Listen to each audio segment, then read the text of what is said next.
Vale, pues vamos allá. Ahora. Retomamos la lectura en la página 407. En realidad 70. es 407.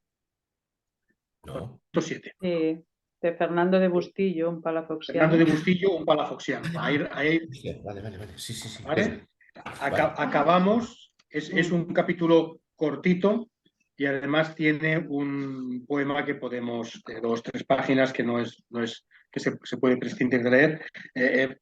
Formaba parte lo leeré rápido porque formaba parte del capítulo de la parte anterior del libro y lo interesante viene con la parte sexta. Pero Pues bueno, yo cuando hice propaganda no estaba pensando en esto. Yo es que es cierto, tengo anotado hasta la 470, pero yo me he puesto a leer a partir de la 470, que es cuando de verdad es importantísimo el texto. Bueno, ya está, bueno, no me bueno, tomas la la parte, palabra. la parte sexta ya empieza, pero la empezamos hoy mismo. No, Vale, no, no nos dilatemos más. Empiezo la No, lectura, acabo. sí. Fernando de Bustillo, un palafoxiano. Esta carta tan llena de verdades escribió al sumo pontífice Inocencio X, aquel fénix en las virtudes, el ilustrísimo, excelentísimo y muy venerable señor doctor don Juan de Palafox y Mendoza, del Consejo de su Majestad, su consejero en el de Aragón y más antiguo en el de las Indias, obispo de la Puebla de Los Ángeles, arzobispo electo de México, obispo de la Santa Iglesia de Osma, donde murió y está sepultado, y su cuerpo venerabilísimo, incorrupto, por cuya causa ha obrado, obra y obrará la divina omnipotencia infinitos milagros, entre los cuales no es de despreciar el que con mi persona ha hecho y fue. Permitidme que... Un segundo. Ya. Continúo. Así inicia su prólogo el carmelita Fernando de Bustillo al narrar las vicisitudes sufridas por Juan de Palafox y Mendoza en su enfrentamiento con los jesuitas, al trasuntar, en mayo de 1743, la carta que dicho obispo mandó a Inocencio X. A 104 años de la que habíamos estado leyendo en la sesión anterior. A 104 años de aquel choque, el prólogo era la expresión adecuada para recordar aquellos sucesos en una actitud conscientemente volcada contra la Compañía de Jesús, dentro de una convergencia de pensamiento, retórica y acción con los palafoxianos. Bustillo encarnaba perfectamente a quienes pedían la beatificación de Juan de Palafox y Mendoza, testimoniando que él mismo había sentido mejoría en sus continuos achaques por intercesión del venerable obispo, siendo que hubo días en que escribía 6 hojas de letra metida, desvelándose continuamente y exponiéndose a enfermedades en aquel clima y condiciones adversas, lo que nos hace suponer que Bustillo no sería ya tan joven. Palafoxiano leal y consciente, pertenecía a aquella generación que un siglo después no olvidaba al obispo y a aquella orden carmelita que en esos momentos críticos estuvo de parte de Palafox, a una costa de enfrentamientos con jesuitas, dominicos, agustinos y, en menor medida, franciscanos. Pertenecía también a aquellos que no podían aceptar la hegemonía jesuita en el campo educativo y que veían en su conducta espiritual puntos menos que dudosos, proporcionando así elementos y condiciones de debate. Porque era claro que no solo se buscaba trasuntar la carta de Palafox, pues el intento del Santo Tribunal de la Inquisición no era que totalmente se recogiera esta carta, sino que porque no llegara a manos del vulgo, se mandara, no se reimprimiera.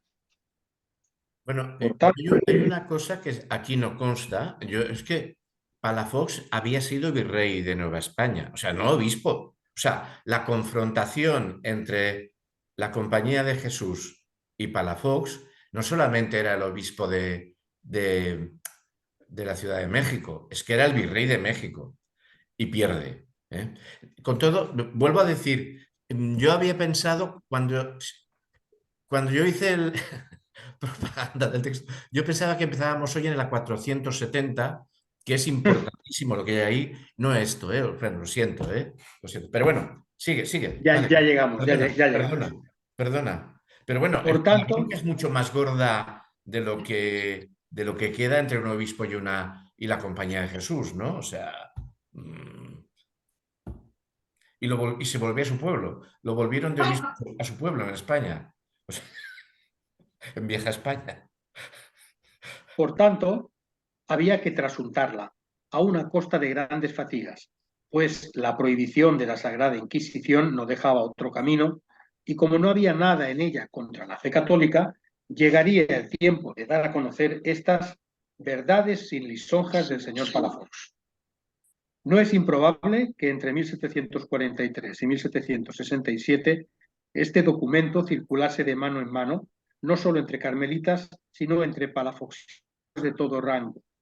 Dicho texto, en lo esencial, contiene una brevísima justificación de por qué se trasuntó dicha carta. Es otra mano, otra letra. Un prólogo y un poema de Fernando de Bustillo dedicado a Palafox y Mendoza.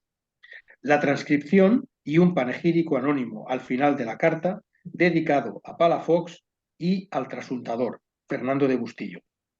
En efecto, estas verdades sin lisonjas indicaban lo siguiente. A.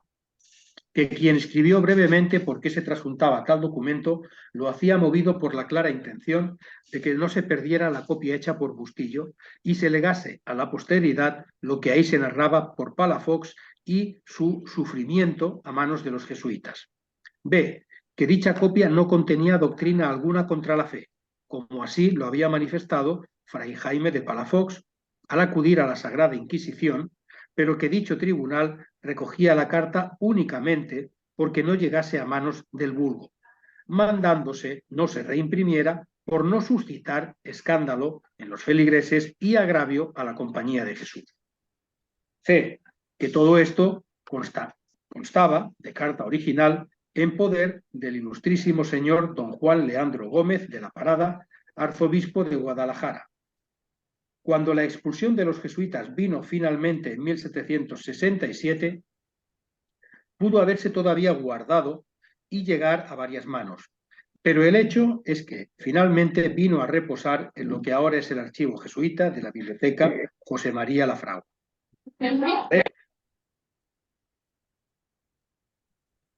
Para este hombre, Fernando de Bustillo, aquel fénix eminentísimo en virtudes, había sido tratado injustamente. Con palabras precisas y formas elegantes, recuerda los daños irreparables que han causado los jesuitas por el desorden que guardan en su regla, como el de aquella horrible máscara que por orden y permiso de los reverendos jesuitas sacaron sus alumnos por las calles de la Puebla de Los Ángeles en víspera de la fiesta del padre San Ignacio de Loyola, infamando y agraviando a Palafox. Lo recordaréis que se relata en el texto de la sesión anterior. Pero claro, esto es pasado la mitad del siglo XVIII volver a la carga. O sea, esto, vaya, pienso que es una ofensiva, una campaña, no sabemos hasta qué punto auspiciada desde la corona. No sé, bueno. Recuerda que, aunque los jesuitas infaman a nuestro santo obispo, diciendo que reprueba en esta carta al Instituto de la Compañía, aprobado por su santidad y por el Sacrosanto Concilio de Trento, en esto hacen manifiesta injuria a nuestro amantísimo prelado. Porque lo que Palafox reprueba es sólo el mal uso de su regla y constituciones aprobadas por dicho concilio, y las ocultas y estrambóticas como la Mónita y otras semejantes, haciéndose eco de la concepción palafoxiana de que las doctrinas jesuitas eran peligrosas y perjudiciales para la comunidad cristiana. En consecuencia, como un contrario se cura o remedia con otro contrario, advierte Bustillo que el señor Palafox pide al pontífice remedie a esta santa religión con algunos estatutos más rigurosos, para que con ellos se curen las llagas que no se pudieron evitar con las blandas y perfectísimas constituciones que les dejó San Ignacio, mal guardadas por ellos.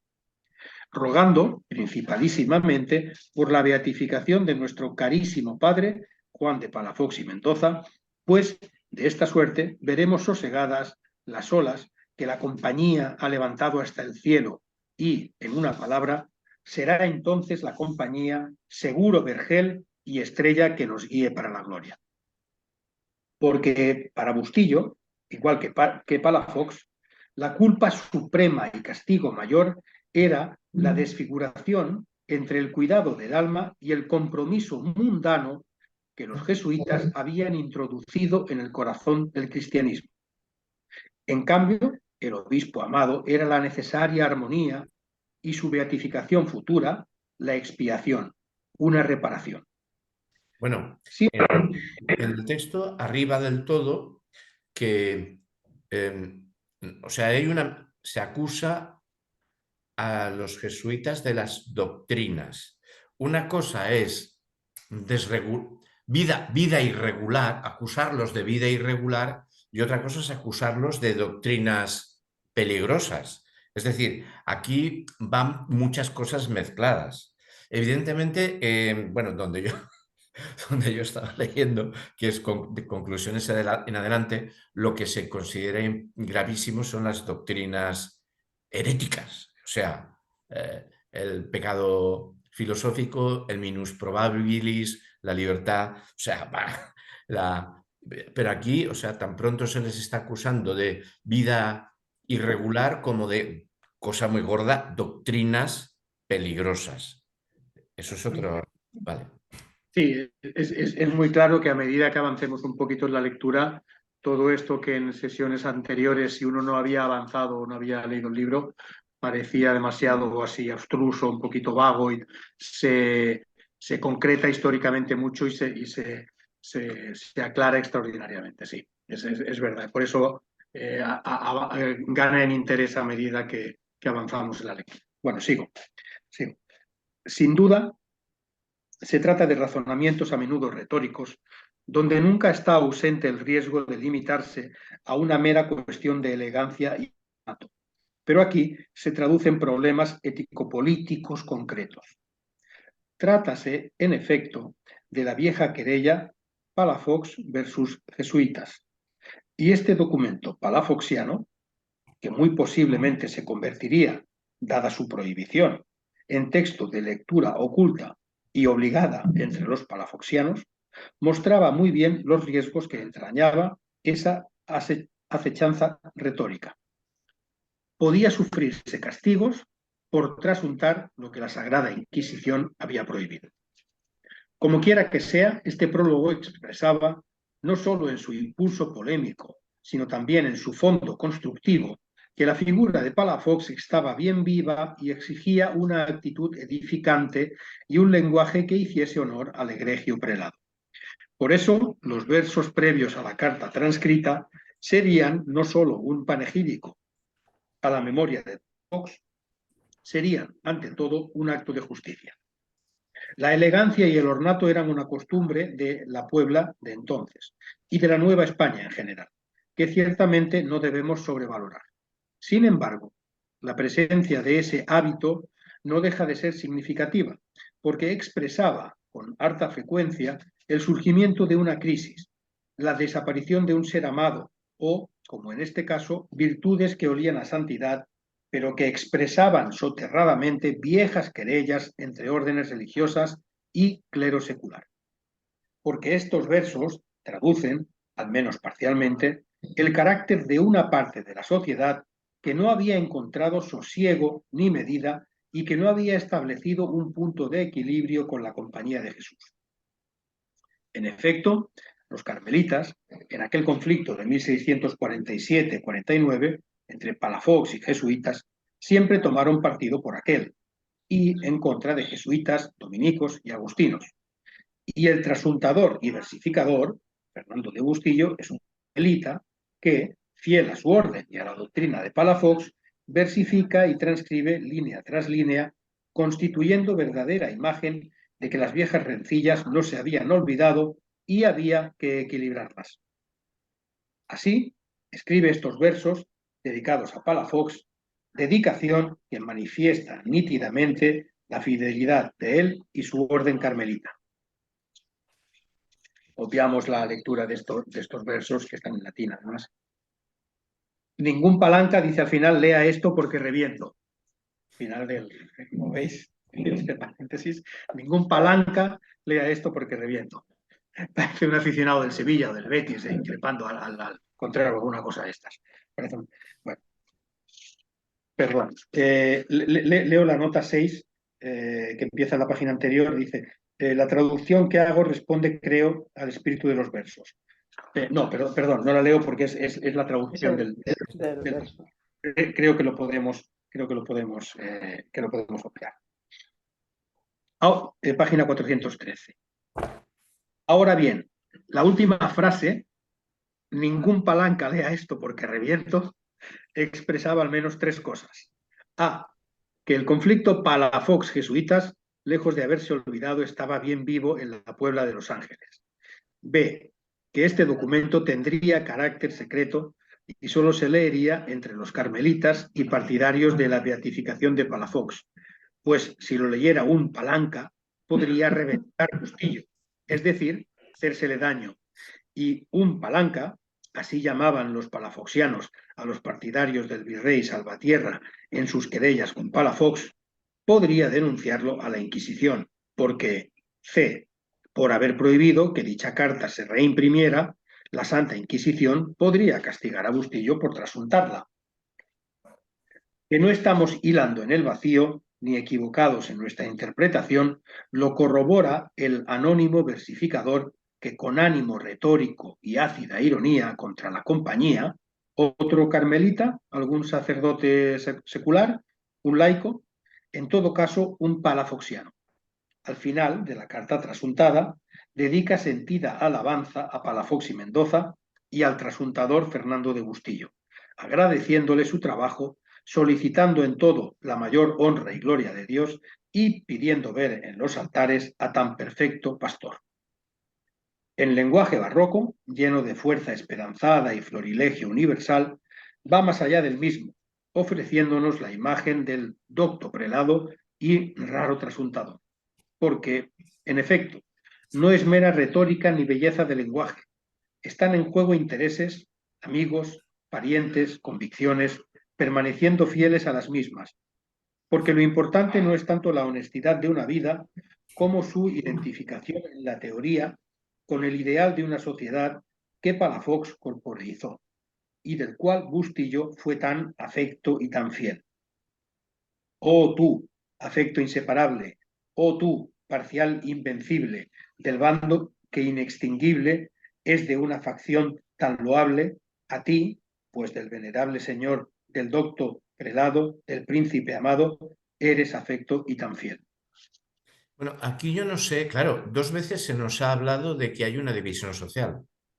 Ahora mismo se nos vuelve a repetir, ¿no? O sea, porque lo importante, su identificación en la teoría con el ideal de una sociedad que Palafox corporizó.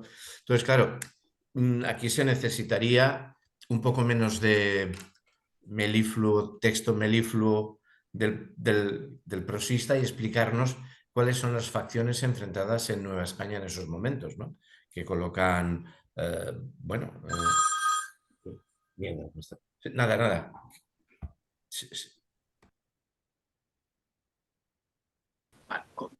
¿Continúo, Joaquín? ¿Sí? Vale. Animado por ese ideal,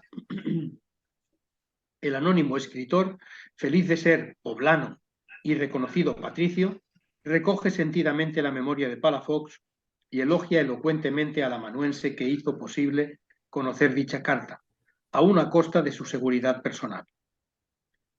Presenta la transcripción como síntesis de un leal y piadoso amor, fiel al bando palafoxiano inextinguible, como la expresión de una manera de pensar y de una regla de vida, como el fruto maduro y fecundo de una sociedad que espera venerar muy pronto a Palafox y Mendoza y lo diga por siempre el fervor de la poblana memoria. Porque de lo que se trata es de que la censura no escande, sino que todo mundo conozca estas verdades sin lisonjas, considerándolas como la suprema expresión del hombre integral que fue el venerable pastor.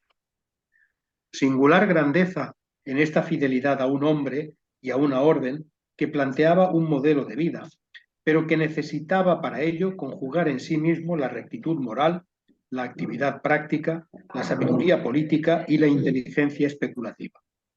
Porque Palafox, en efecto, vivió y vive en la poblana memoria, no ciertamente con fervor, pero sí con reflexión sobre su obra y los ecos que por más de 3 siglos despertó en toda Nueva España y en Puebla en especial.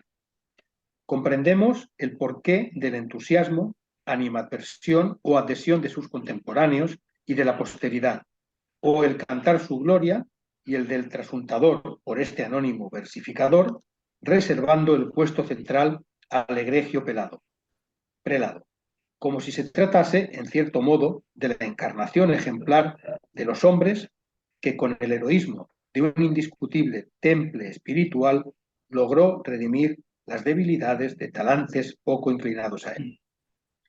Aquí viene la laudatoria que hace y discurre un afecto al venerable, bla, bla, bla, bla, bla, bla. Bueno, esto yo os pido que nos lo saltemos, lo leéis vosotros.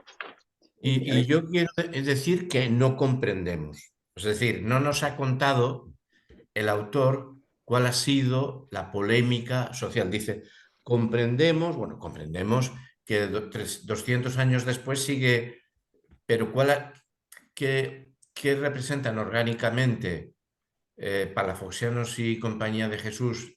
Le Pues falta historia social, sí, le falta un poquito de... En lugar del poema nos lo podía haber explicado, vaya. Bueno, a continuación viene este capítulo 3, el espíritu del canto gregoriano, que habíamos dicho que nos lo podíamos saltar, ¿vale?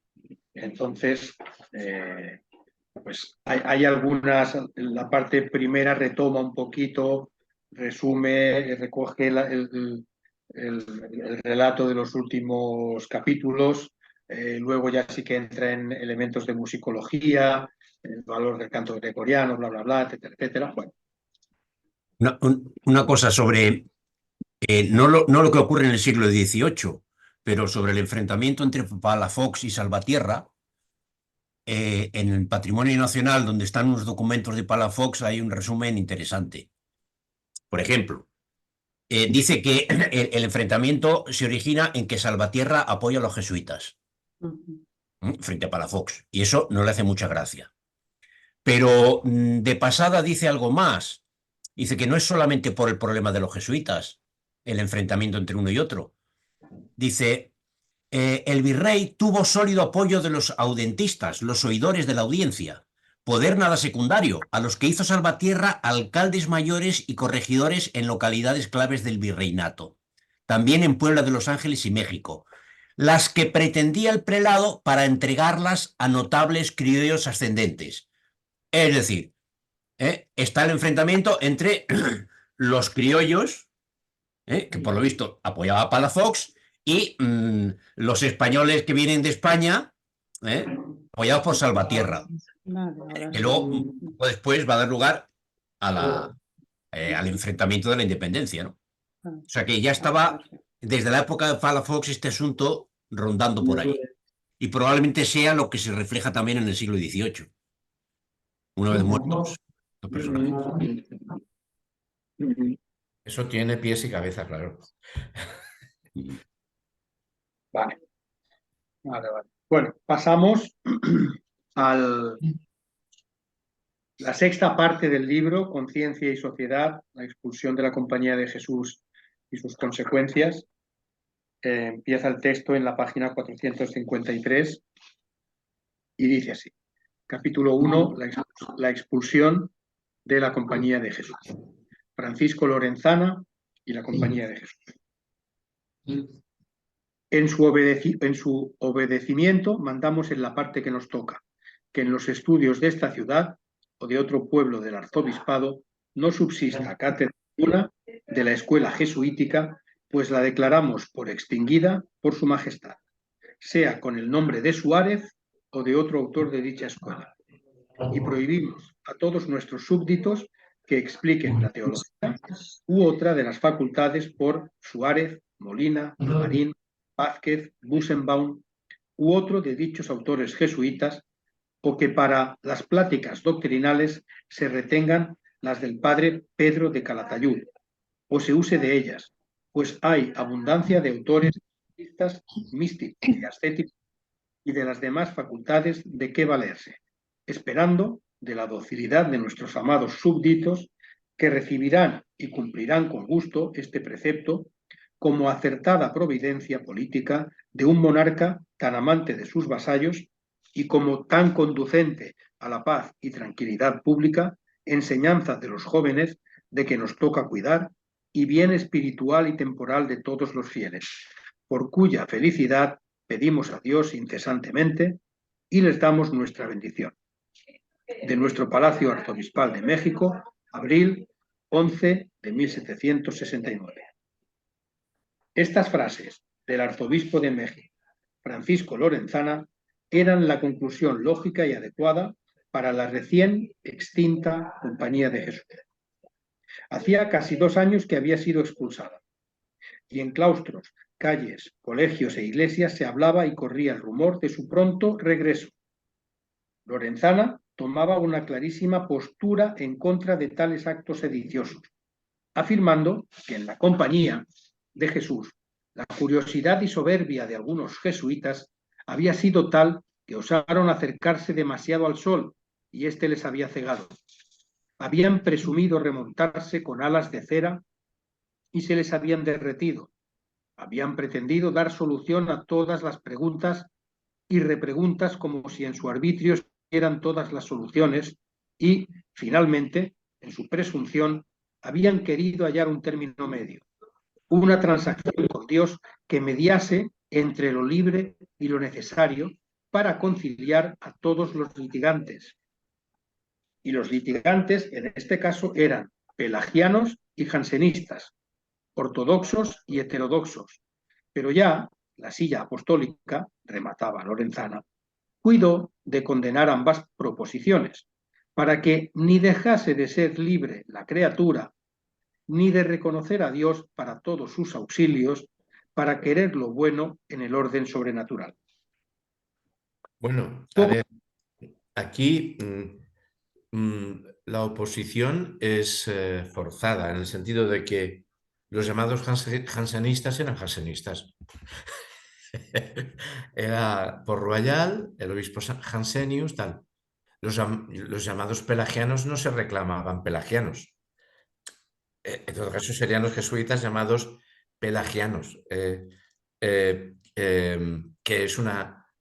es apelar a una tremenda herejía de la mano de Agustín o si se quiere, de San Agustín, ¿no? O sea, que el ser humano no necesita de la gracia para salvarse, ¿no?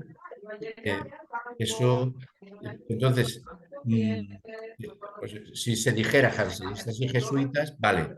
Si se dijera jansenistas y suarecianos, vale. Si se dice jansenistas y pelagianos, unos están llamados por su nombre, creo, ¿no? Y otros están llamados con el nombre de un... Bueno, en fin, no me estoy repitiendo. Esto es lo que quería decir. Me parece especioso. Pocas veces, en aquella época acostumbrada más o menos a la unanimidad en materia teológica y a la vez abierta a la discusión escolástica, a saber, tomismo, escotismo, suarecianismo, se acumuló semejante cantidad de argumentos e invectivas contra la gran exiliada Compañía de Jesús. Según Lorenzana, los jesuitas llegaron a poner tan delicado el estambre que finalmente se rompió políticamente por muy delgado. Ya desde 1581, el padre Prudencio Montemayor empezó en Salamanca a adelgazar demasiado la tela, siguiéndole Lesio y Luis de Molina con su concordia de gracia y libre albedrío, como una especie de transacción entre Dios y los hombres. llegando en los extremos a la simple cavilación en teología, reprobada ya por San Agustín en su De Doctrina Cristiana. Bueno, a mí me parece que esto es volver por parte de la jerarquía, bueno, de la jerarquía católica y de los dos reyes, que son los que, el de Francia y de España, a ponerse en posiciones luteranas. O sea, reclamar a San Agustín contra el libre albedrío, esto te lo firma Lutero. Y, en fin, no sé qué... Y esto, a ver, esto, evidentemente esto detrás va cargado políticamente, ¿no? O sea, lo que hay...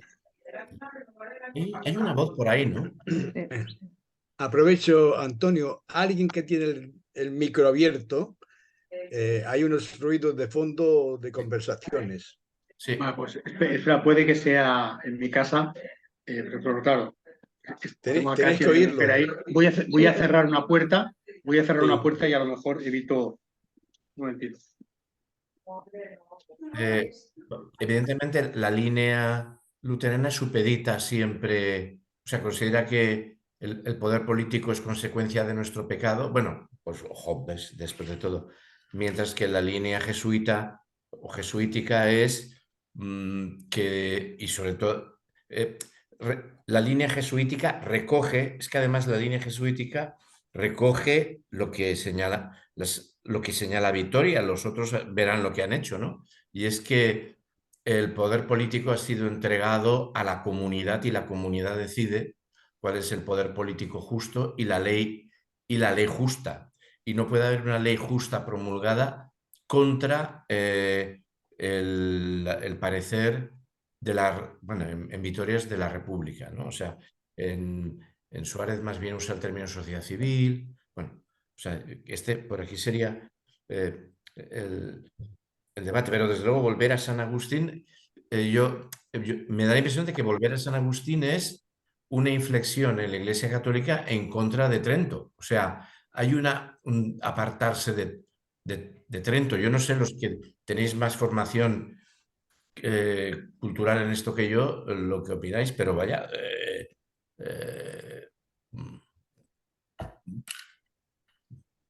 yo ya no digo más.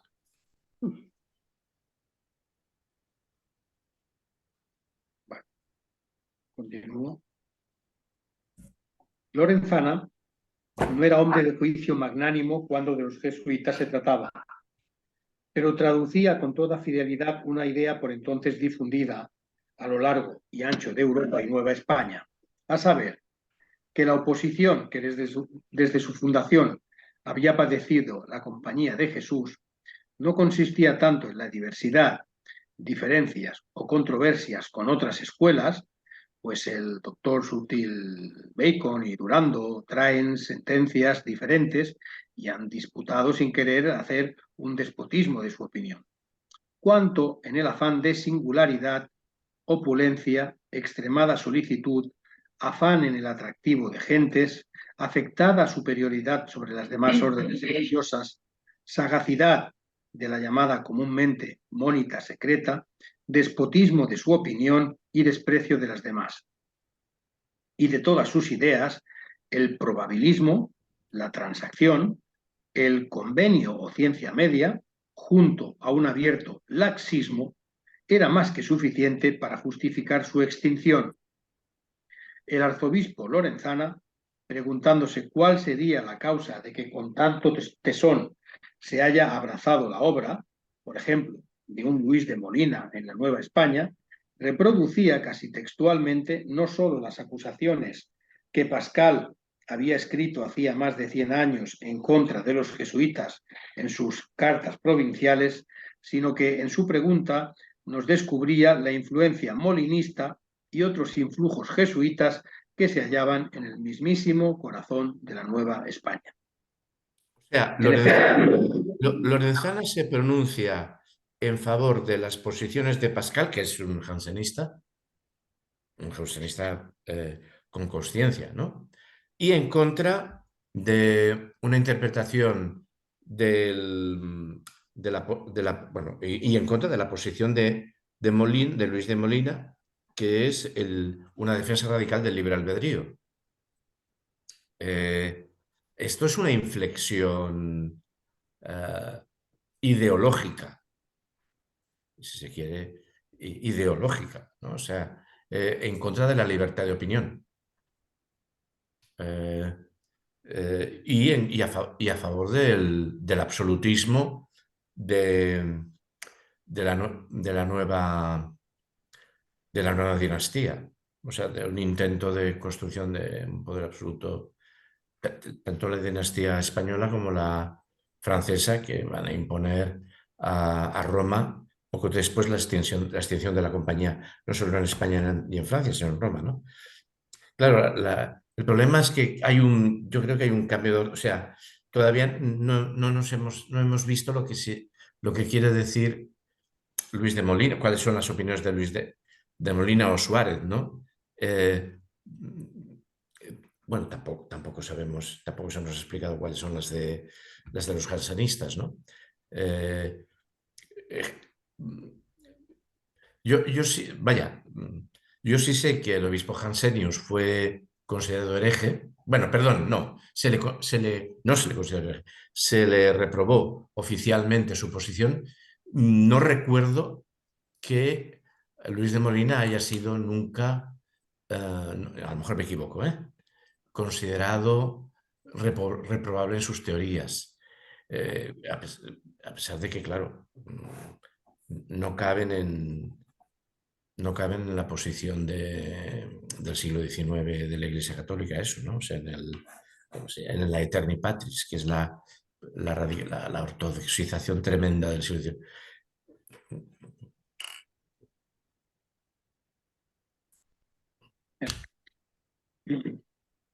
En efecto, los miembros de la Compañía de Jesús, organizada según el espíritu de obediencia militar incondicional como avanzada activa, al contrario que otras órdenes religiosas más antiguas, en medio del mundo, lograron asentarse cerca de los centros de poder, como confesores en las cortes de los príncipes, en las escuelas y universidades, en la ciencia y en las artes, con un gran sentido posibilista práctico, con enorme comprensión para las flaquezas de los prominentes y plebeyos, destacaron con optimismo y modernidad en el dogma como en la moral, la libertad y la actuación del hombre bajo la gracia de Dios. Ahora bien, ¿cuál es la génesis y desarrollo de la concepción jesuítica contra la que tantos y tantos disputaban? ¿Cuál era la filosofía implícita y explícita jesuítica? La discusión de Lorenzana no surgía por azar y fuera de tiempo. Antes, al contrario, planteaba problemas reales. ¿Cuándo, cómo y a través de qué etapas Molina, Suárez, Vázquez, etcétera, habían ido penetrando en anchos sectores de la Nueva España? Y por encima de todo, el posibilismo práctico, la libertad y actuación del hombre se habían convertido en ideas fuerza de la cultura novohispana, configurándose como un ideal peligroso para el Estado absoluto. ¿Por qué se habían formado o afirmado estos ideales? Gran parte de dichas preguntas han sido contestadas en los trabajos anteriores, pero debemos abundar en la cuestión. Bueno, yo no encuentro porque como bien dice, los trabajos anteriores han sido sobre la ciencia media, y la ciencia media, en todo caso, es una concepción teológica sobre el saber divino. Pero aquí se nos está hablando de una intervención cultural no hispana. En todo caso, la ciencia media es un elemento secundario referido a la propuesta fundamental de que el ser humano es libre. Y, o sea, que el ser humano tiene una ontología radicalmente contingente, la historicidad, ha aparecido la historicidad, y que todo lo nuevo no tiene por qué ser considerado negativo, ¿no? claro, la historicidad. Entonces, ¿cómo puede Dios conocer la historicidad humana desde todos los tiempos? Es una subsecuencia pasada a la teología, pero el problema que aquí se nos cuenta es lo del posibilismo práctico, seguramente el minus probabilis, el considerar como buena la opción moral menos fundamentada, que es la moralidad que puede, la ideología moral que puede acompañar a un mundo nuevo en la que hay opciones nuevas.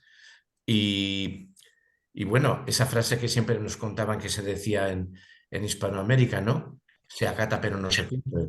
Es decir, pues eso no era considerado seguramente pecado por la compañía de Jesús. En fin, bueno, yo esto es lo que he hecho en falta, porque no creo que el gran debate... A ver, el problema teológico de haber tenido la necesidad de meter mano en la construcción de la idea de Dios, otorgándole una tercera fuente de pensamiento junto con el de visión y el de... se debe a la apología de la historicidad humana. El ser humano como causa libre, Suárez, no, que es casi como decir causa sui, que eso es una frase referida siempre a Dios, ¿no? Como causa libre, capaz de generar futuros contingentes, futuros nuevos, todos ellos en principio no malos, a pesar de no serlos. Bueno, eh, para mí sería eso, vaya. Y para mí la ciencia media sería como la fata morgana, ver referido a Dios el problema planteado entre los seres humanos. Si el ser humano es histórico y se autogenera constantemente y eso es bueno, pues eso es bueno. Pero entonces la pregunta es, la fata morgana en el sentido de decir, ¿cómo puede Dios conocerla desde todos los tiempos la historicidad humana? Vale, pero ese no es el debate que me parece que se nos está planteando aquí. Posibilismo práctico, libertad, actuación del hombre, integración en la sociedad. Bueno, no sé. Y Suárez, bueno, yo no, claro, yo hay cosas de la obra de Suárez que no conozco. Yo he leído casi todas las disputaciones metafísicas, parte importante del Legibus y parte importante de la polémica de la Defensio Fidei, porque no he tenido... Es la parte, y ahí la teología no está, lo que sí que hay es la defensa de la libertad humana, de la sociedad, claro. Y eso sí que lo hace, mm, bueno, eso sí que lo hace muy peligroso. Eh,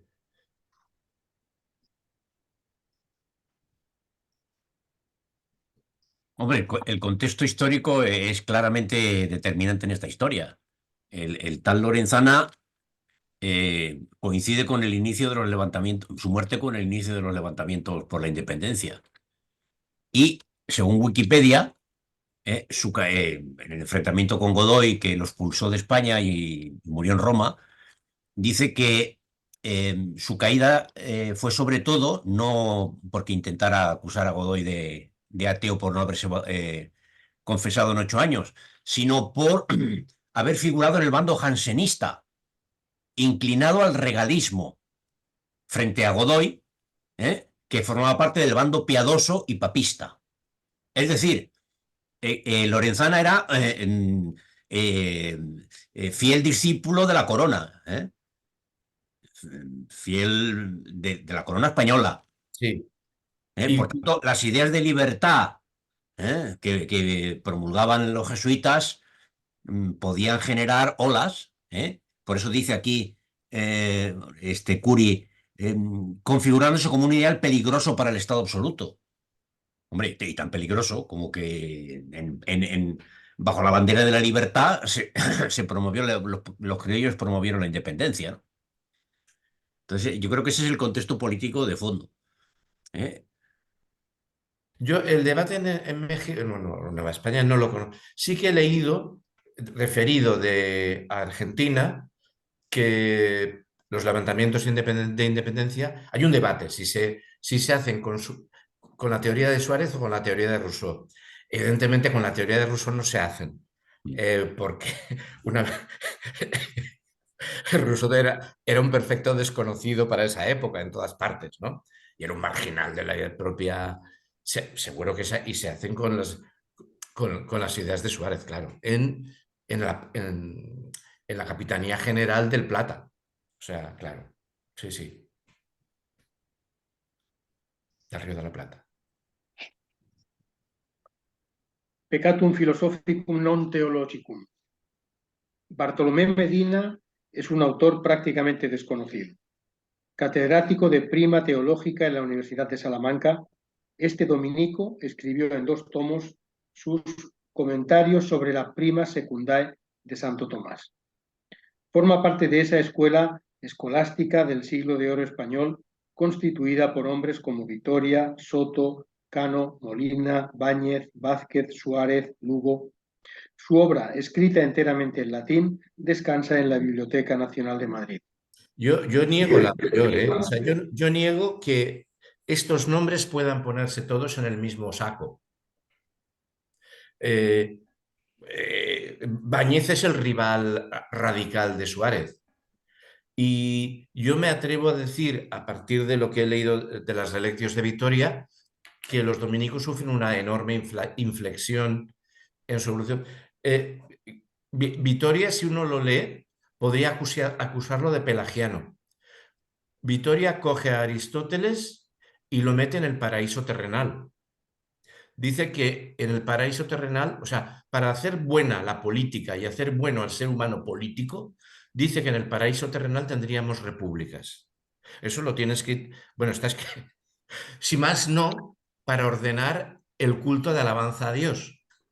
Con lo cual, ha convertido en derecho, en ontología natural humana, al margen de la gracia divina que puede... al ser humano, a la república, a la política, son buenos por naturaleza porque proceden del paraíso, aunque luego haya habido pecado original. Entonces, esa potentísima ontología de la libertad y de la soberanía, por usar estas palabras, está en Vitoria.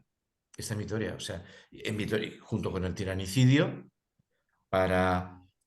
junto con el tiranicidio, que esto seguirá en Mariana y sigue Suárez.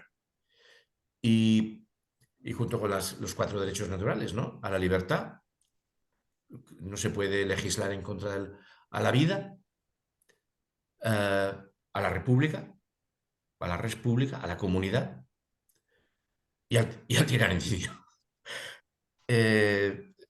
Y yo no, la verdad, yo a Báñez lo conozco de segundas, yo no he leído nada de Báñez. Pero por lo que yo sé que he leído de Báñez no está en esta línea. Molina sí, Soto y Cano no sé, Vázquez no lo conozco, Suárez sí, radicalizando esta línea, hasta la posición que me parece adecuada que sostiene Luciano Pereña, de una democracia ontológica. Es decir, todos estos junto con, bueno, Suárez con Vitoria, sitúan que la comunidad es la fuente, querido por Dios, la comunidad es la fuente del régimen político a dotarse. Y por lo tanto, en un primer principio hay por lo menos una democracia. Es decir, una comunidad, una república puede dotarse de un rey o puede declararse democracia, pero el acto originario sería el ser humano originario. O sea, el poder está no en... Dios lo da a toda la comunidad. Es toda la comunidad la que tiene el poder político.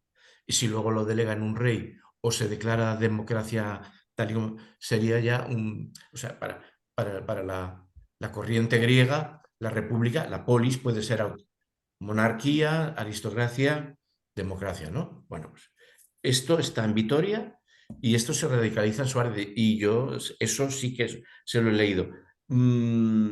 Soto y Cano, ya digo, en Molina sé que es, bueno, lo que sé de Molina también es de segundas, sería, porque no he leído esos textos, pero bueno, es el cuerpo que permite, teológico que permite defender eso.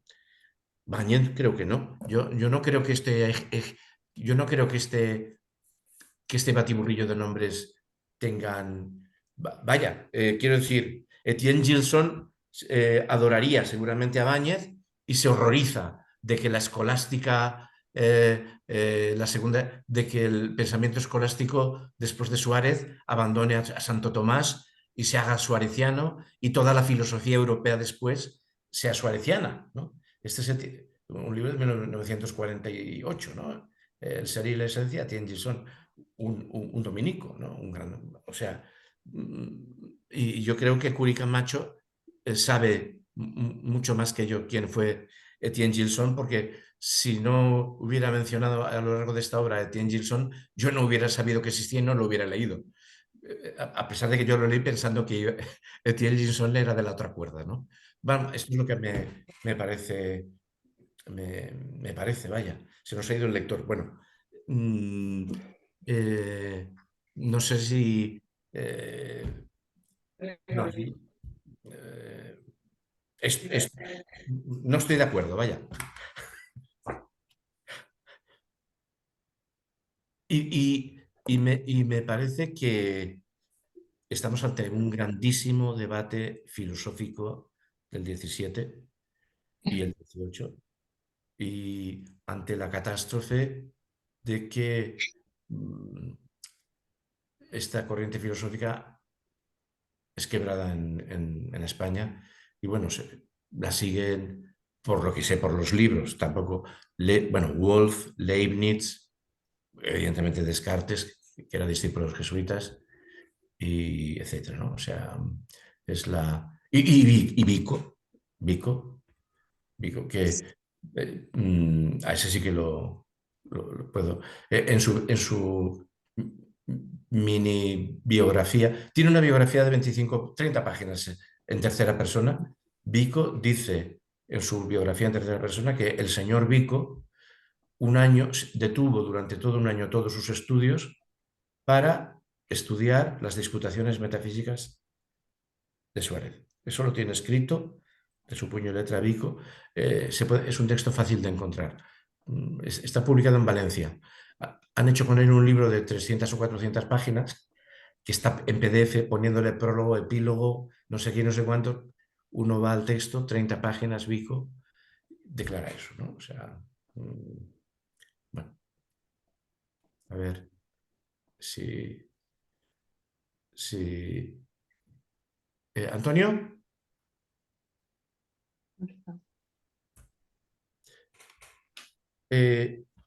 Sigo Sigue leyendo. leyendo, Ya sigue viene. leyendo tú mismo, ¿sí? ¿Ya viene, Antonio? Sí.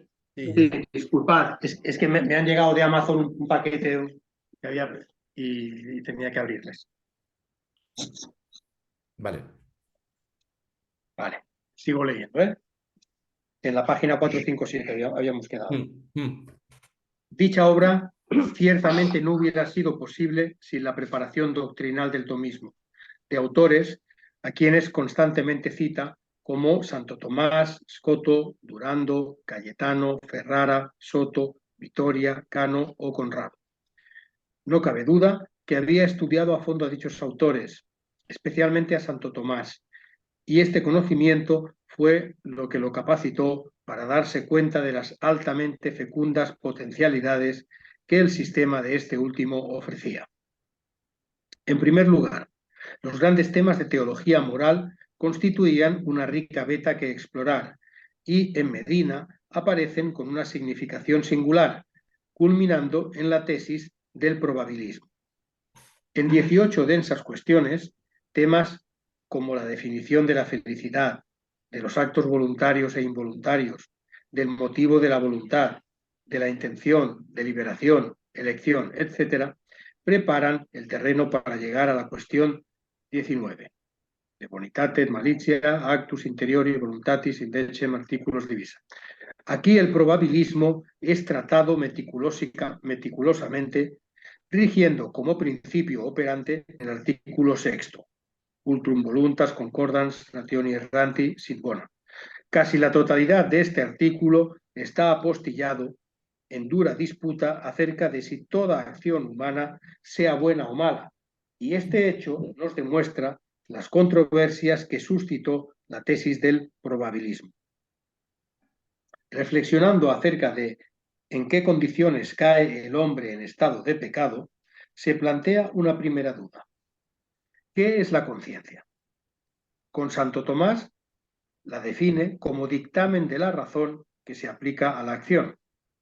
Y así, la conciencia ni es potencia ni hábito, sino acto que dicta algo para ser hecho o fungido. Porque la conciencia dicta, acusa, reprende, defiende. Durando había dicho que la conciencia es hábito de ciencia. Es algo constante por hábito del intelecto y por inclinación de la voluntad, probando que la conciencia no es acto. Porque el acto no hace, sino que la conciencia dicta, acusa, es testificada, luego no es acto. Medina responde a este argumento diciendo que es pueril e insensato, pues con frecuencia decimos del número, por ejemplo, el pensamiento esto me indica, cuando, sin embargo, el pensamiento es simultáneamente dicción y acción. En aguda y acerada objetividad escolástica, Medina va exponiendo diligentemente en qué casos se exculpa la conciencia equivocada, en qué casos no, anteponiendo sobre todo la autoridad de Santo Tomás a Durán, contraargumentándole a este último que concluía que un pagano, quien tiene por Dios a un ídolo, peca siempre, da pie para iniciar una sesuda discusión sobre el probabilismo.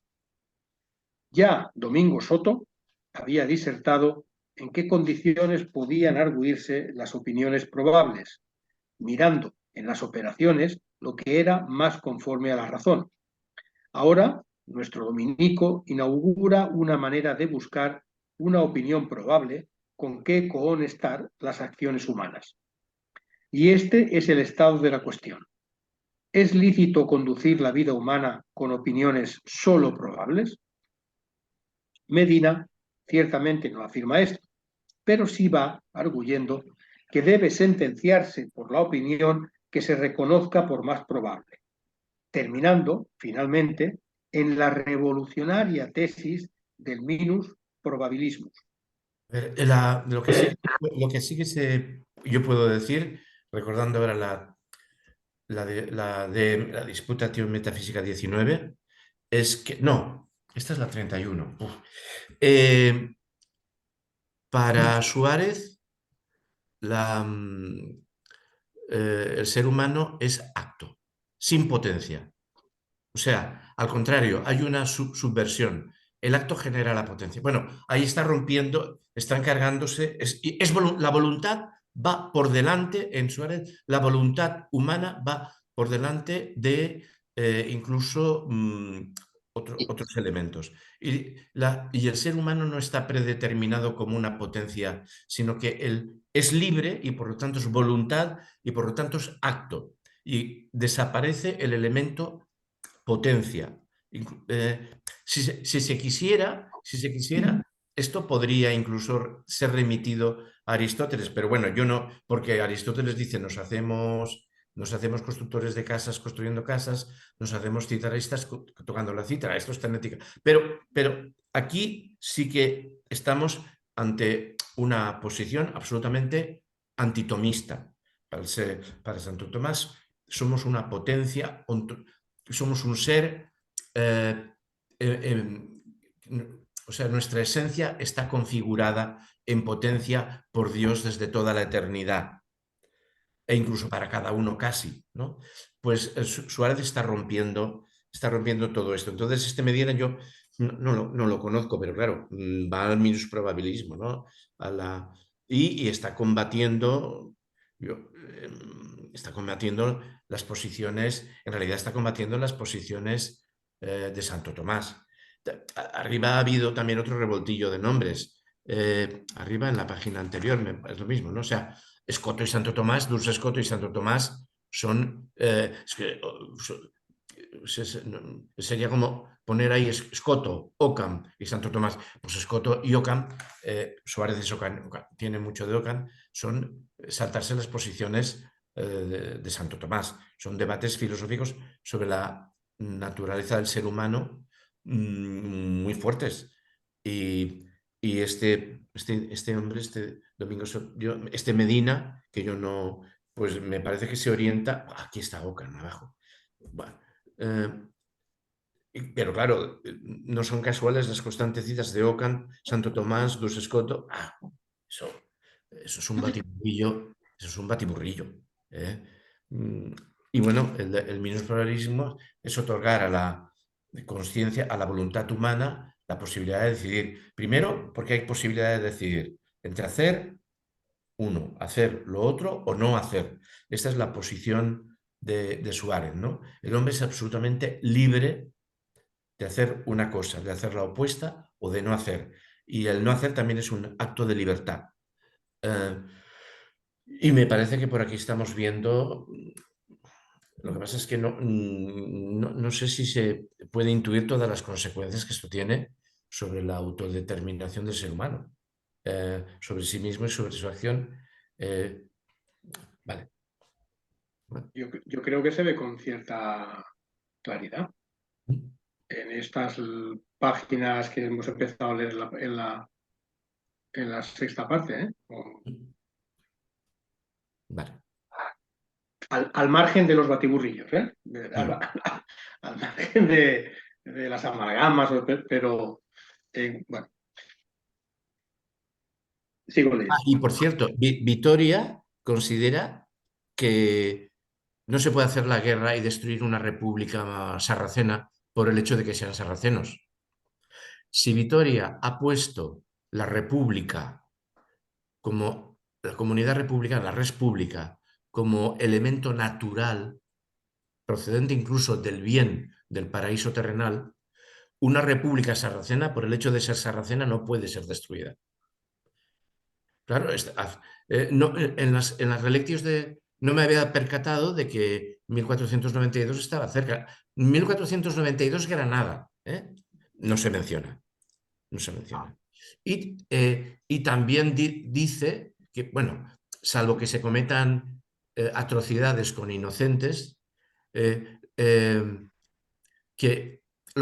el pecado por naturaleza tampoco justifica los pecados contra la naturaleza tampoco justifican la destrucción de las repúblicas. Y dice, porque entonces muchísimos príncipes cristianos que están constantemente pecando contra la naturaleza, tendríamos que declararles la guerra a sus países.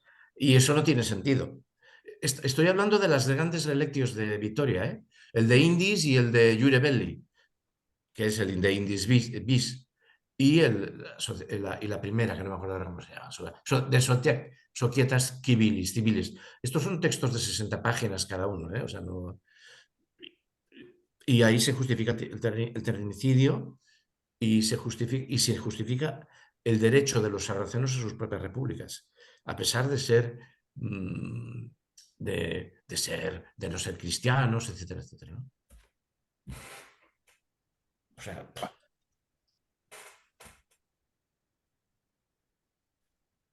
Minusprobabilismos. De suyo, esta tesis sistematizaba y ampliaba mucho más el alcance del probabilismo medieval. No son casuales sus constantes citas de Ockham, Santo Tomás, Duns Scoto, Cayetano o Durando. La estrategia probabilista medieval prohibía afirmaciones de certidumbres totales, pero al hacerlo autorizaba opiniones probables, cuando la certidumbre era imposible. Igualmente la Iglesia, por boca de los santos padres y otros varones insignes, afirmaba que los jueces sentenciasen por la opinión que reconociesen por más probable, como lo dicta la ley divina y natural. Ahora Medina establece en 3 densas conclusiones la grave proposición de que un agente moral es suficientemente prudente si, al comparar opciones morales, actúa siguiendo la alternativa menos probable antes que la más probable. Sum opinionem probabile sequi relicta probabiliori. Apoyándose en Soto y sobre todo en Cayetano, se interroga si sea suficiente seguir la opinión más probable en cuestiones morales y aún sacramentales, terminando por afirmar que no es lícito seguir la menos probable. Yo creo que está equivocado, ¿no? Es un error, ese no está mal. Está mal, claro. Exacto, exacto. Sí es lícito. Que es Sí, lícito, efectivamente. Eludo leer los latinajos, ¿eh? No, Tesis además que el latinajo no tiene nada que ver ni con el sí ni con el no, porque dice que cuando dos son indiferentes, pues las dos se pueden utilizar. claro. Pero, claro, si son diferentes, si son igualmente probables, pues bueno, una u otra. Sí, El asunto es si una es más que otra. exacto. pero lo eludo ya, además, en lo sucesivo, ¿eh? Tesis, tesis tan revolucionaria solo podía transportar tantos jaloneos y controversias de todo Jaez, que los dominicos de inmediato la abandonaron, pero pronto encontró apoyo en algunos jesuitas como Gabriel Vázquez y Tomás Sánchez en 1611. Podría ser usada para... Esto se supone dicho de Nueva España, porque en Vieja España, Molina es de 1500, la mantiene en 1580 y tantos, y Suárez en 1500, o sea, claro, son las tesis molinistas, jesuitas, y en Portugal, ¿cómo se llama? Figueroa, no, esto lo sé de libro. ¿Eh? El otro, Fonseca. ¿eh? Fonseca. Fonseca, pues, está manteniéndola. O sea, es Coimbra. Por cierto, que hablas de Nueva España, que yo sepa, el Bartolomé Medina este no estuvo en Nueva España. No estuve en Nueva España. No, no, estaba en Salamanca, es uno el que tuvo su rifirrafe con Fray Luis de León. Fray Luis de León se cabreó cuando lo nombraron catedrático a este. Este reaccionó y estuvo entre los acusadores de Fray Luis de León que le llevaron a la cárcel. Pero siempre en España, que yo no sé cómo aparece aquí ahora. Por cierto, yo tengo de Fray Luis de León un tomo titulado De Legibus y mantiene las posturas naturalistas clásicas convencionales, editado por el Consejo Superior de Investigaciones Científicas. Además es un libro pequeñito, el de Fray Luis de León, ¿no? Es un gran poeta, vaya. Yo de los nombres de Cristo no y La Perfecta Casada tampoco. Pero el de Legibus, publicado por Luciano Pereña, claro, Luciano Pereña tampoco. Decir que el de Legibus de Fray Luis de León lo ha publicado Luciano Pereña no daba puntadas en hilo. Es demostrar que Fray Luis de León está en la línea de la democracia que él llama, ¿no? O sea, ya está, el de Legibus de Fray Luis de León.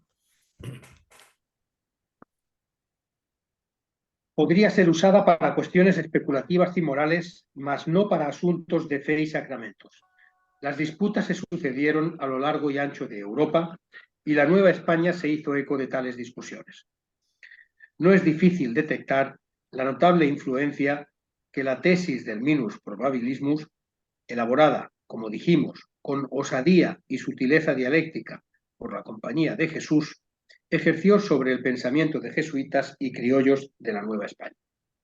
Ya el padre Gabriel Vázquez, en sus Comentaria in primera parte en Summa Theologiae, cuestiones 16 y 90, ¿no?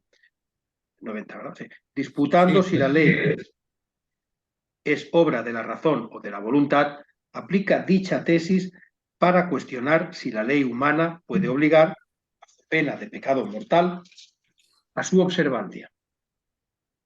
Precisamente la tesis de algunas de las proposiciones que no se enseñaban en los colegios jesuitas se hace eco de las reflexiones de Vázquez y en las proposiciones 48, 49 y 50 hallamos extrañamente combinadas la justa severidad de los cánones y concilios, Sagrada Escritura, santos padres y varones piadosos, con la indulgencia a las flaquezas humanas, porque pecar es miseria de nuestra condición humana, pero pecar creyendo que es lícito lo que no lo es.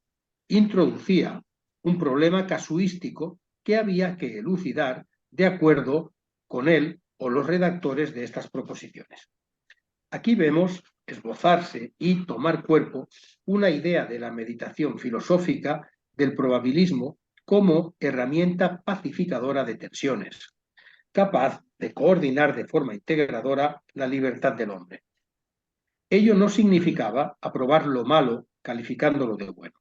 Solo quería decir que existen casos en los que se delinque creyendo que se actúa lícitamente y que, en tal caso, había que determinarlo casuísticamente.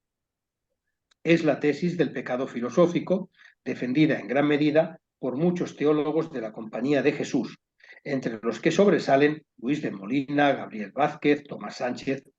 Sin embargo, por mor de sencillez, muchos jesuitas se remitían al Manual de Confesores del jesuita español Escobar, en el que ponía de manifiesto todo lo que estaba permitido en diferentes casos particularmente difíciles. Claro, supongo que es una grandísima apertura a las nuevas costumbres morales e incluso al, al, al etos mezclado indio, criollo, que son de una libertad sexual distinta de la peninsular, ¿no? Y no digamos ya, esto permite justificar perfectamente se acata pero no se cumple. Llega una ley de la monarquía y sobre impuestos normalmente y se declara que no se va a cumplir. Y eso no se convierte en pecado. Claro, o sea, aquí estamos ante... Sería interesante ver a qué se refiere todo esto, ¿no? Bueno. Otra cuestión, ojo, del párrafo anterior, que donde habla de que las posiciones tal Bartolomé fueron seguidas por Gabriel Vázquez y Tomás Sánchez. Ojo, que es que el tal Gabriel Vázquez era un jesuita antisuareciano, ¿Sí? fiel discípulo de Agustín de Hipona. Y, Tomás Sánchez sí, Tomás Sánchez incluso le defendía incluso en ciertas circunstancias hasta el aborto. O sea, unas posiciones... Pero Gabriel Vázquez... Entonces, ¿esto es un error o es que el propio Gabriel Vázquez tenía posiciones, a pesar de todo, muy flexibles? No, es un error. Es una Los dos son moralistas. Los dos son moralistas, pero mientras que Tomás Sánchez sigue la línea de los suarecianos y de todos estos, el Gabriel Vázquez es el equivalente al Bartolomé en los dominicos, que es Antibáñez, ¿no?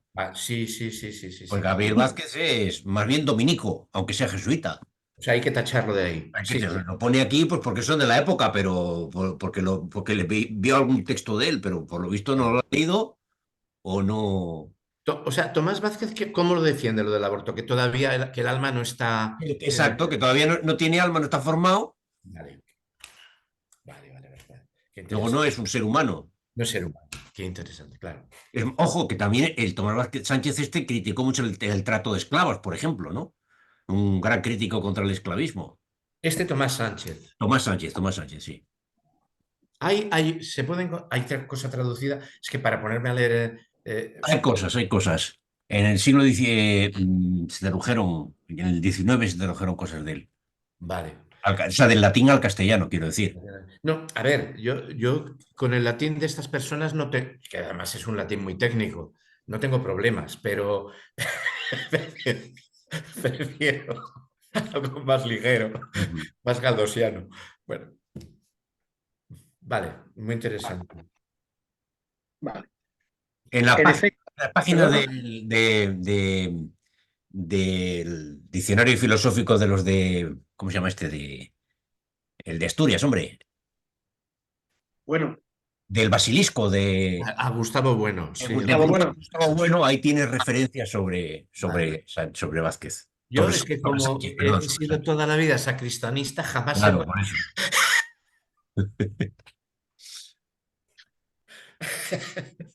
Lo tenía... Pero puedes pecar, ¿eh? Puedo pecar. Un pecado filosófico siempre es permitido. El virus probabilis. Consultarlo en la página esta. Vale. continúo, ¿vale? En efecto, la tesis del pecado filosófico, como expresión del probabilismo, que encontramos en amplios tratados teológicos en jesuitas novohispanos, planteaba temas delicados, lo que escandalizó tanto a poderes eclesiásticos como a poderes reales. El pecado filosófico, según lo enseñaba el Manual de Confesores del padre Escobar, es un acto desordenado respecto a la razón, pero no respecto a Dios. Verdad es que ofende a la razón, porque se supone que quien lo comete sabe que tal acto es contrario a la razón y advierte al mismo tiempo lo que ejecuta. Pero no quebranta la ley divina, pues el que así peca o no la conoce o al menos no la advierte. Puede ser que alguien cometa una culpa gravísima, homicidio, traición, adulterio u otros delitos que con tanta severidad castigan las leyes humanas. Pero por graves que aparezcan, si el pecador no conoce la ley de Dios, no la advierte en el instante en que delinque, su pecado no es ofensa a la divina majestad y, por tanto, no merece el castigo eterno. Y Dios, como santísimo y justísimo que es, no lo puede castigar. Es una culpa, por tanto, contraria a la filosofía, pero no a la religión, al grado que sobre ella pretenda tener derecho la religión. O sea, pecado solamente sería aquella persona que cometiera un acto con la voluntad de ofender a Dios. Lo cual, claro, restringe. Es así, ¿no? O sea, hay que querer llevarle la contraria a Dios para que sea un pecado. Claro, esto es un ordenamiento muy. Porque según esta sentencia, para cometer un pecado teológico, es decir, verdadero, real y propio, es necesario conocer la ley de Dios, que lo condena, y reflexionar después cuando se comete.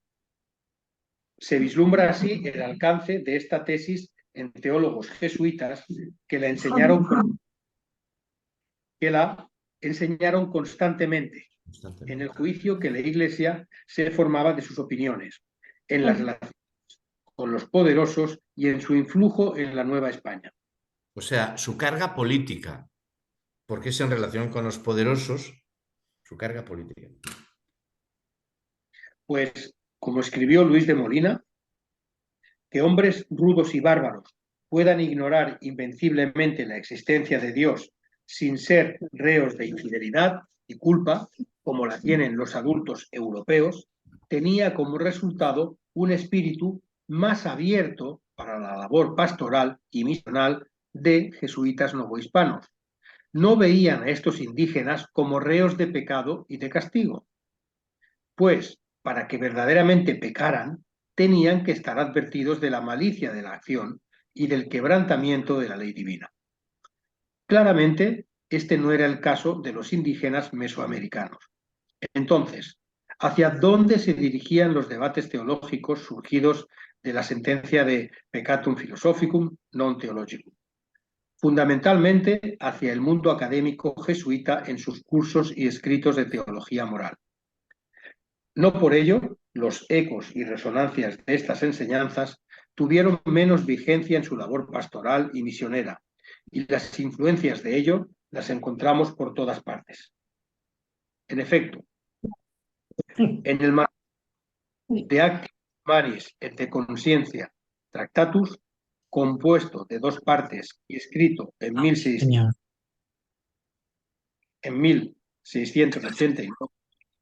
en el Colegio de la Compañía de la Puebla de Los Ángeles, encontramos el mismo debate. Es un manuscrito que no nos proporciona ningún dato del autor del manuscrito y que, sin duda, por temor o precaución, no escribe su nombre, pues solo dice Citatis Jesu, Angelopoli, Philosophia Professore. En todo caso, traduce con total fidelidad el debate en cuestión y el ambiente en que se vivía. Allí encontramos una visión y una serie de comentarios referidos a la distinción entre pecado filosófico y pecado teológico. Disputatio 1. Prescindo de leer el latinajo, ¿vale? En esta primera disputa, el manuscrito nos dice que ni el conocimiento de Dios y de la ley basta para hacer al pecador reo y digno verdaderamente de castigo. Para ello, es necesario que al mismo tiempo que peca, haga reflexión sobre la malicia de la acción que ejecuta. No se trata solo de que siga los remordimientos de la conciencia, y los pensamientos que le recuerdan interiormente la memoria de la ley, sino que advertidamente la quebrante. Y aún así, cualquier consentimiento que la voluntad presta a una acción puede no ser pecado mortal, de necesario, involuntario, violento et coacto. Y ello porque es posible que dicho consentimiento no proceda de algún pensamiento, duda, escrúpulo o de una actual advertencia a la malicia moral de la acción y del peligro que podía encontrar. Y es que con frecuencia los pensamientos que llegan a uno no están en manos del hombre. Y si la naturaleza o la casualidad no nos presentan un pensamiento que al mismo tiempo nos mueva a deliberar, entonces el consentimiento no es voluntario y, por ende, el hombre no es culpable. Bueno, esto Bien, supongo que es la teoría de la materia grave, plena advertencia, pleno consentimiento. Como que es supongo que sería el resumen, pero bueno, bueno, sigue. Yo casi son las únicas líneas de todo esto que llevamos leyendo que no he entendido. No entiendo bien. Estas últimas no las entiendo. No las entiendo. ¿En qué sentido? Pues que no las entiendo. En el sentido de que no las entiendo, no basta, o sea, donde dice, por ejemplo, quiero decir, en esta primera, bien, nos dice que ni el conocimiento de Dios y de la ley basta para hacer al pecador reo y digno verdaderamente de castigo. Es necesario que al mismo tiempo haga reflexión sobre la... Vale, aún...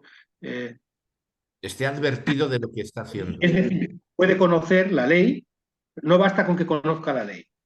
No basta con que conozca la ley de Dios para que, aún actuando contra ella, cometa Cuando la pecado. transgrede, ha de tener conciencia de que la está transgrediendo. Y cuando Vale, la está transgrediendo, exacto, sino que advertidamente la quebrante. la ¿Qué quiere quebrante. decir con Y este que además, advertidamente? plena Quiere, advertencia y pleno consentimiento. Puede estar metiéndose en la cama con otra señora porque su naturaleza le impulsa y a pesar de estar advertido, o sea, y de saber que no se tiene que acostar con otra señora, bueno, materia grave, advertencia de que es materia grave. Y quiere decir que la voluntad está nublada en ese momento está o ha nublada, estaría desaparecido. ofuscada. Me parece que esto es lo que se podría, no sé, creo. Bueno, Eso es lo que precisamente no en es. la ambigüedad está todavía más manga ancha, ¿no? Porque si se necesitaría ofuscación, ofuscación es más cerrado que pleno consentimiento, ¿no? Creo, vaya. Y es que con frecuencia los pensamientos que llegan a uno no están en manos del hombre. Bueno, pues esta parte ahí es la que me producía esto es lo que quería decir, que no alcanzaba yo bien. Pero bueno, todo lo demás es suficientemente claro y coherente, me parece. Y si la naturaleza o la casualidad no nos presentan un pensamiento que al mismo tiempo nos mueva a deliberar, entonces el consentimiento no es voluntario. Bueno, cuando no, bueno, sí, algo como un apropiamiento, no, una involuntariedad, ¿no? Un dejarse ir por alguna razón, una suspensión de la voluntad o algún tipo de. Bueno, eso es lo máximo que puedo. Seguimos. Me salto el párrafo, las líneas finales en latín. Estas son las cavilaciones sutiles que abrazan muchos jesuitas novohispanos. Las palabras de este manuscrito solo traducen las disputas que se libraban en los colegios de la compañía. Para pecar, nos dice el manuscrito, y hacerse culpable delante de Dios, es necesario saber que lo que se quiere hacer no es lícito, o a lo menos dudar, temer o juzgar que no agrada a Dios una acción que prohíbe, y, no obstante esto, empeñarse en ejecutar. Naturalmente, no podían quejarse los casuistas de la compañía de no ser advertidos del escándalo que causaban en la Iglesia opiniones tan atrevidas. Ya en 1642, la Facultad de Teología de París, como lo recordará el arzobispo de México, Francisco Lorenzana, había censurado la sentencia que el manuscrito reproduce textualmente de Peccatum Philosophicum non Theologicum y que, según Lorenzana, es errónea y falsa, pues se dirige a excusar a los pecadores. Pues los pecados de inadvertencia, como son los de los justos y los delitos cometidos en un total olvido de Dios, como son los malvados y desenfrenados, jamás se les podrán imputar. Siempre he creído, dice Lorenzana con gracejo e ironía, que tanto más se peca, cuanto menos se piensa en Dios. Pero, según lo que veo, el sistema se ha mudado y cuando se llega a no pensar en cosa alguna, todo parece santo y puro. Luego, aquellos medio pecadores que tienen algún amor a la virtud se condenarán todos, justamente porque son medio pecadores. Pero aquellos desenfrenados, endurecidos y totalmente perversos, se ríen del infierno y han dado gusto al demonio, entregándose totalmente a sus brazos. Por lo demás, no resulta difícil comprender que una fidelidad a gran parte de los tratados de teología moral por parte de los casuistas de la Compañía de Jesús no era por capricho, tozudez o inquina contra toda autoridad, sino que obedecía a la concepción que tenían de las flaquezas humanas. Basta leer la conclusión rigurosa del manuscrito citado para tener una prueba más de dicha concepción. Verdad es que los pecadores siempre tienen advertencia cuando se complacen en sus pasiones. Pero la experiencia nos demuestra a cada paso que hay hombres que no reflexionan el mal que cometen. De esta manera, hay que conceder que existen hombres necios y bárbaros, que llegan a suprimir los interiores estímulos de la conciencia cuando caen en los mayores excesos y, por consiguiente, cometiéndolos en tal estado, no son culpables. Es verdad que son muy atrevidas. Relación con el otro. La originalidad de estas tesis teológicas de la Compañía de Jesús no reside tanto en su relación con determinadas posiciones escandalosas como en su otredad original, relación con el otro, que se planteó conscientemente como rechazo de una determinada filosofía escolástica y de la destrucción del hombre y de la actividad humana a que no pocas veces ésta había conducido. La polémica jesuita, tan precisa y enérgica, no fue en absoluto, como algunos creen, un fenómeno limitado al terreno casuístico teológico. Fue el planteamiento de una clara imagen del hombre, de todo, frente a una física en la que el hombre no tenía cabida. En efecto, la rebelión jesuita contra las clásicas concepciones del pecado no podía sostenerse cuando se trataba del otro, y este otro era, de acuerdo al discurso de la dominación, el rudo y el bárbaro que había que civilizar. Fue una rebelión contra la reducción de este otro a los parámetros convencionales del hombre occidental, que se presenta a su vez como una reivindicación del valor fundamental de la dignidad humana. Son muy interesantes, muy fuerte y muy poderoso todo esto que estoy diciendo aquí, muy efectivamente, muy tremendo. La contraposición. Yo creo que incluso, a ver, hay una reducción argumental, puesto que sería, como es bárbaro, pero por ejemplo, Matteo Ricci considera que la cultura china no es bárbara ni limitada, es extraordinaria. Entonces, el reconocimiento del otro no es por reducción a lo grotesco, a lo burdo, sino... Yo había leído no sé dónde, que, y a lo mejor no es verdad, que San Francisco Javier intenta comprender las prácticas homosexuales de los bonzos budistas. Esto yo no he leído nada de San Francisco Javier, ni siquiera sé si existe escritura, pero ese comprender me llamó la atención cuando lo leí y no sé dónde lo leí.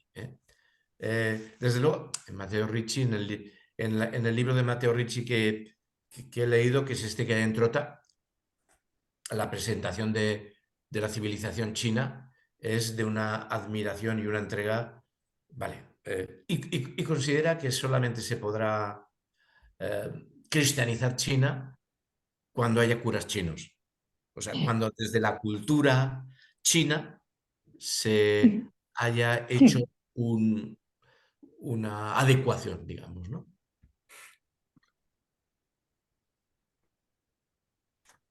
La contraposición entre quienes ignoran invenciblemente los primeros principios de la ley natural y del derecho divino, nosotros, sin que por ello se les deba imputar pecado grave, y quienes no la ignoran, los europeos, tiene un significado clarísimo. Apunta a señalar la existencia de seres humanos donde su dignidad se manifiesta en forma plena y que no es susceptible de manejarse como se manejan las cosas en Europa. No me parece casual que quienes reivindican la dignidad humana hayan sido jesuitas, como antes lo hicieron franciscanos, dominicos o agustinos, ni que el centro del debate haya sido la Compañía, donde los hombres de cultura más importantes fueron teólogos y misioneros, organizadores y hombres de acción, que operaban cotidianamente en su lugar de trabajo y evangelización. La exaltación del derecho, de la oratoria, el interés casi exclusivo por la moral e inevitablemente por la política y los problemas sociales, apunta a reivindicar la imagen concreta del otro hombre. Cuando sus misioneros esparcidos por el norte del país se sirven del manual de confesores del padre Escobar, en el que se examina la doctrina de la ignorancia y advertencia a la malicia de la acción, en el que se medita sobre los pecados de juventud para que no se juzguen reos de aquellas culpas que no conocían por tales cuando las cometían, cuando en suma se tiene clara conciencia de la distinción entre pecado filosófico y pecado teológico, entonces ya no se trata solo de una sutileza teológica ni de la exaltación meramente retórica de la dignidad del hombre, sino del significado real de ser hombre. Por otra parte, resulta igualmente significativo que esa difícil conquista del sentido real de ser hombre coincida con la negación casuista del pecado teológico. El pecado filosófico es una acción humana contraria a los dictámenes de la criatura racional. El pecado teológico mortal es una libre transgresión de la ley de Dios. Cierto, esta tesis del pecado filosófico fue censurada por el Papa Alejandro VIII en 1690 y casi de inmediato borrada del vocabulario teológico, pero siguió expresándose de otra manera. Aunque no son pocos quienes en la Nueva España borraron el pecado filosófico de su discurso, ello entrañaba una capacidad para comprender que esa clara conciencia del significado del pecado teológico, separado por fin de las falsificaciones escolásticas y del significado de nosotros frente a dicho pecado, así como la crítica de dichas falsificaciones, constituían precisamente el nacimiento de un sentido del otro. La escolástica de manual tiende a achatar la totalidad del hombre en una única dimensión, confundiendo hechos y acontecimientos, preocupados solo por los valores eternos y absolutos. Lo que importa es lo malo, Dios y el diablo, infierno y cielo. Si para esta escolástica de manual el hombre no es otra cosa que el cumplimiento absoluto a la ley natural y divina, oscilaremos permanentemente entre la lógica del absoluto y aquellas pasiones que atormentan inmoderadamente a la humanidad. Allí, donde triunfa una lógica teológica de este tipo, solo hay sitio para un tipo de hombre. No lo hay para todo hombre ni para su obra, que carece de interés porque, en última instancia, no puede hablarse de una actividad humana realmente efectiva. En un único acto, la teología toma conciencia acción y de sí misma. Se enfrenta a esta concepción, define de otro modo al ser humano y se define a sí misma basándose en este punto de referencia. Precisamente esa determinación detallada de pecado filosófico y teológico, ese deseo de conocer el sentido preciso del significado de uno y otro, de distinguirlos y de no confundirlos, para después aplicarlo en la teología pastoral, sin olvidar la alteridad, en eso consiste el sentido del hombre que con tanta riqueza e intensidad desarrolló la Compañía de Jesús en la Nueva España. El acto vicioso es lo mismo que la culpa o el pecado, pues en los actos viciosos se verifican dos especies de malicia, una material y otra formal. La primera es una disonancia o contradicción de un acto con la razón. La segunda es la imputabilidad de esta disonancia o contradicción. Esta imputabilidad significa aquello que hace que Dios tenga por pecado una acción y está fundada sobre tres cosas. La primera, sobre la natural deformidad. La segunda, en la libertad con que debe ejecutarse la acción. Y la tercera, sobre la advertencia a la malicia que debe acompañar a la acción. Sustitúyanse con los términos pecado y teológico a los de la malicia material y formal y hallaremos que el padre Diego Marín de Alcázar ha enseñado expresamente la sentencia de peccatum philosophicum non theologicum. En efecto, para cometer un pecado mortal, según Marín de Alcázar, que enseña en el Colegio Máximo de San Pedro y San Pablo, es necesaria una perfecta deliberación que nace de la consideración de la malicia del acto. En la disputa primera de su tratado, leemos que, por más contrario y opuesto que sea a la razón un pecado, si éste se ha cometido por alguno que invenciblemente ignora la existencia de Dios o no advierte que los pecados son ofensa a Dios, tal pecado no puede llamarse mortal. Y cuando el pecado no contiene desprecio de la divina majestad, puede muy bien subsistir con perfecta caridad y amistad de Dios. Porque, aunque este pecado pueda ser grave, con gravedad subjetiva, jamás lo será con la eficiente, pues ésta consiste en la repugnancia de la ley de Dios y de su bondad. Una vez más, sustituyamos en los términos de pecado filosófico y teológico los de subjetivo y eficiente, y encontraremos la distinción entre pecado filosófico y teológico. Sin embargo, lo que le importa a Marín de Alcázar no es tanto determinar si su tesis pertenece a Vázquez, Molina o Suárez, como, en el caso de que la misma fuera verdadera y válida, asimilarla a las propias posiciones sin preocuparse por distinguirla de estas últimas. En definitiva, Vázquez, Molina o Suárez son teólogos sobreentendidos en el discurso para referirse a la dimensión compleja del ser humano. Con teólogos como Marín de Alcázar, la Compañía de Jesús busca el rostro preciso de cada ser humano. Lo que se vuelve prioritario es recuperar al hombre concreto. Para hablar con el otro necesitamos recuperarlo, recuperar al auténtico prójimo con sus pasiones y pecados. Lo que importa ya no es una universalidad abstracta sometida a una dimensión única, sino una persona viva.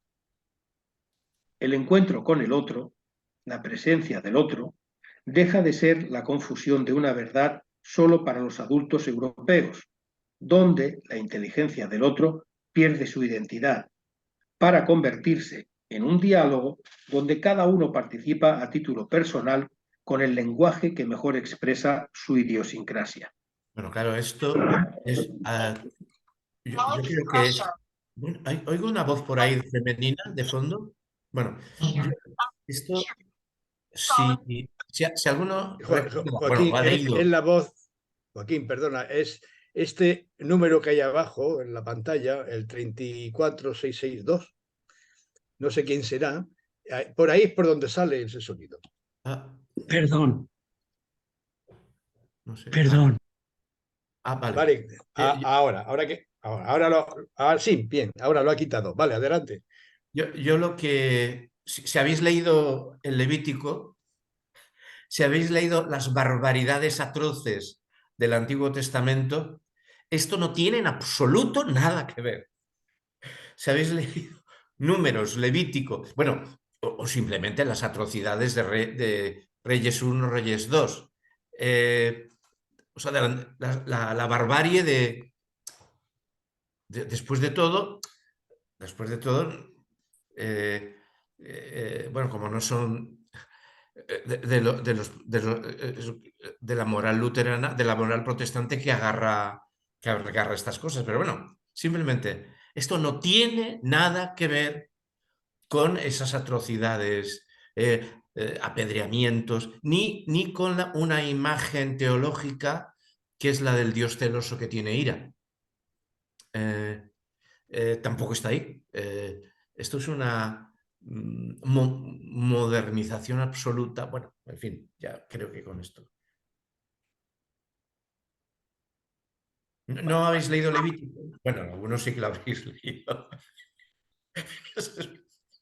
El ritualismo fiero y la barbarie. Bueno, Primo. Por eso, desde la distinción de pecado filosófico y teológico, los jesuitas quieren leer al otro y no solo estudiar su lengua, sino también comprender todos los aspectos de su ambiente, de su vida, de su mundo. Así nació una concepción del ser humano como otro, es decir, como conciencia de nosotros mismos y de los demás, conciencia de las relaciones construidas humanamente y reconstruidas racional y espiritualmente, conciencia de nosotros mismos y de los demás en un mundo edificado en común y recuperado en cada una de sus dimensiones a través del reconocimiento universal de la obra del hombre. Conciencia, concretamente, del indígena, mestizo y criollo, de las etapas que marcan su vida y de los valores que van conquistando. Consecuencias. Sin duda alguna, las tesis del pecado filosófico y el probabilismo transportaban consigo consecuencias graves, y más si se utilizaban con ligereza y libertad para intereses personales. Tras su articulación, a lo largo de los siglos XVII y XVIII, flexibilizar los preceptos evangélicos con la libertad y el libre albedrío y confiar y desconfiar del probabiliorismo, por olera tuciorismo y jansenismo, implicaba, como moneda corriente, incurrir en cierto laxismo y, por supuesto, convertir en ridículos decretos a los superiores o echar por tierra leyes eclesiásticas y reales. Por ejemplo, si bulas papales o leyes reales salían a la luz pública, bien se podía argumentar que tal bula no tenía carácter universal o que tal ley salida del soberano para que se guardase solo tenía valor penal. Con estas ideas desafiaban las leyes reales que decían: mandamos, ordenamos, haciendo ridículas sus disposiciones, evadiendo decretos y leyes eclesiásticas o interpretando con laxitud reglas y constituciones de las órdenes religiosas.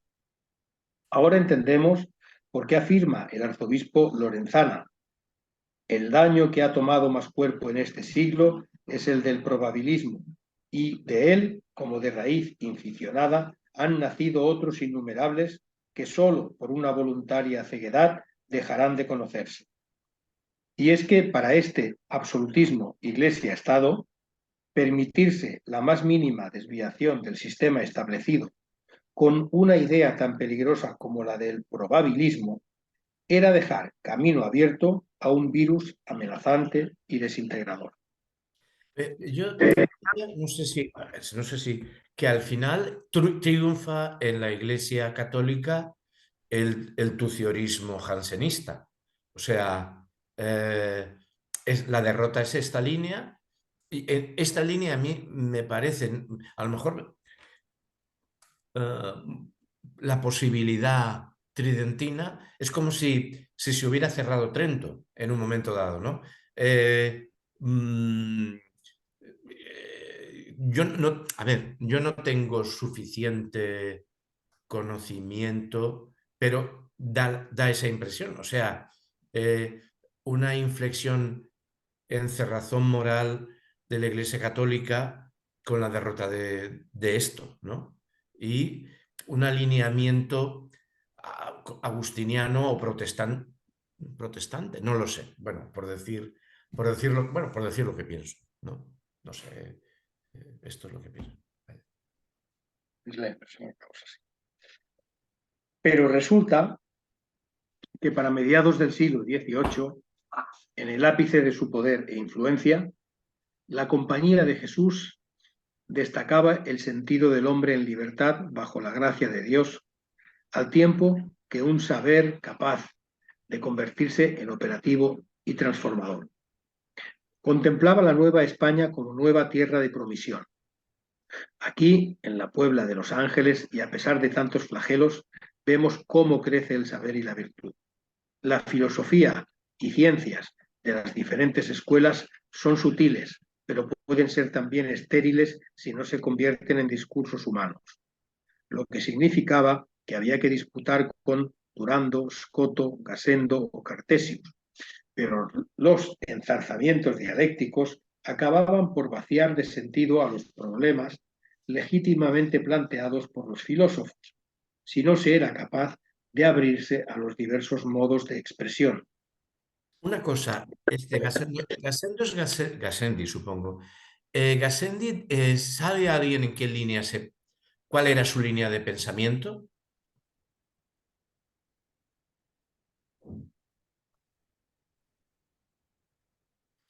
Porque yo sí sé que, por lo menos en un libro de Lázaro Carreter sobre la lengua en el siglo XVIII, se viene a decir que Gassendi pasa a ser manual de las universidades españolas, bajo el absolutismo. Claro, es una cosa que... pero podría tener más filo según lo que pensara, ¿no? O sea, por esto lo preguntaba. No. Considerado libre pensador. ¿Era libre pensador? Sí. Vale, de acuerdo. Vale. Y este abrirse a los diferentes modos... Fundador de Epicuro. Epicúreo. Sí. Vale. Bueno, Victoria ha leído a Epicuro, ¿eh? No, Victoria ha leído a Epicuro, no sé, a Lucrecio. Bueno, la obra de Lucrecio ha sido leída por Victoria. Lo cual no quiere decir que, bueno, Victoria es más bien el universalismo estoico sintetizado con el aristotelismo, ¿no? O sea, una humanidad con derechos naturales, eso es el estoicismo, bueno, es de hecho romano, que es cargado de estoicismo, ¿no? Pero ha leído a Lucrecio. Bueno, evidentemente, muchos. Garcilaso tiene un soneto que está sacado de gracias al cielo doy de que de este mal me ha librado. Eso es un trozo del libro de Lucrecio, ¿no? O sea, dices, jope.